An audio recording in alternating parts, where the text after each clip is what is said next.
A e dini sa pasuri ka të regjistruara Shqipëria në UNESCO? Materiale dhe jo materiale. Jam me Vaso Toren. Vaso, sa pasuri ka Shqipëria të regjistruar në UNESCO?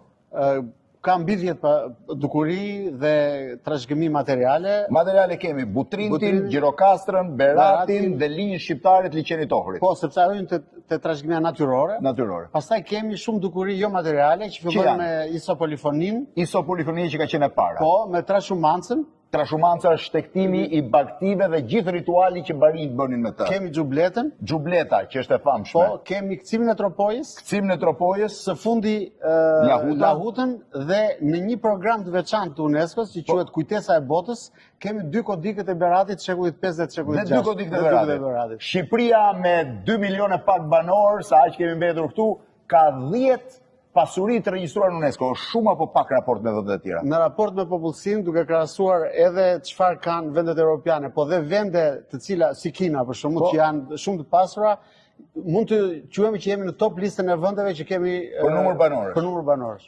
10 pasuri të regjistruara deri tani në UNESCO, Shqipëria dhe të tjera në proces është e jashtëzakonshme. Vaso, shumë faleminderit. Edhe juve.